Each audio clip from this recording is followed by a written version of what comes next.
पुन्हा एकदा आपल्या सर्वांचे मनापासून स्वागत आहे. वेतन आयोगाची महत्त्वाची बैठक. पगारात होणार मोठी वाढ. कर्मचाऱ्यांना मिळणार दिलासा. JCMच्या स्थायी समितीने 28 एप्रिल रोजी नवी दिल्ली येथे 8व्या वेतन आयोगाबाबत आयोजित केलेल्या त्यांच्या पहिल्याच बैठकीत विविध प्रकारच्या मागण्या मांडण्यात आल्या. काय आहेत त्या प्रमुख मागण्या? चला तर जाणून घेऊयात सविस्तर. त्यापूर्वी चॅनलला नवीन असाल तर लाईक करायला विसरू नका, सबस्क्राईब करायला विसरू नका, नवीन अपडेटसाठी बेल आयकनला प्रेस करायला विसरू नका आणि माहिती आवडल्यास आपल्या सहकारी मित्रांना शेअर करायला देखील विसरू नका. 8व्या वेतन आयोगासमोर मांडलेल्या प्रमुख मागण्या. वेतन आणि पदोन्नती.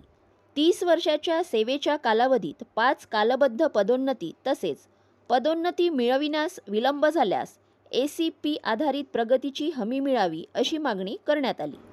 पदोन्नतीवरील वेतन निश्चिती. पदोन्नतीवरील लाभासाठी ACP आधारित 2 अतिरिक्त वेतनवाढीचा प्रस्ताव सादर करण्यात आला. भत्ते.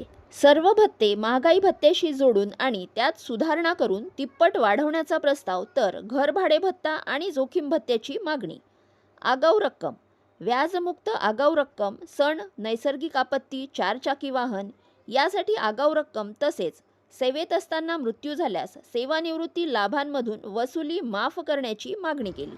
रजेत सुधारणा.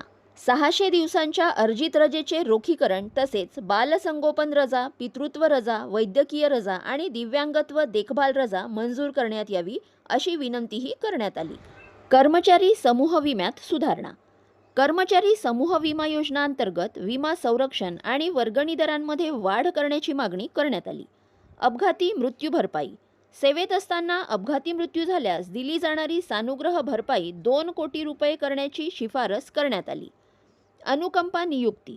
अनुकंपा नियुक्तीसाठी 100% व्याप्तीची आणि 5% मर्यादा काढून टाकण्याची मागणी करण्यात आली. बोनस रचना. बोनसची मर्यादा काढून टाकण्याचा आणि प्रत्यक्ष मूळ वेतन प्लस महागाई भत्ता यावर आधारित बोनसची गणना करण्याचा प्रस्ताव मांडण्यात आला. NPS आणि UPS मागे घेणे. संघटनेने NPS आणि UPS मागे घेण्याची आणि अंशदायी निवृत्ती वेतन योजना पुन्हा सुरू करण्याची मागणी पुन्हा एकदा मांडली आहे. निवृत्ती वेतनधारकांचे प्रश्न.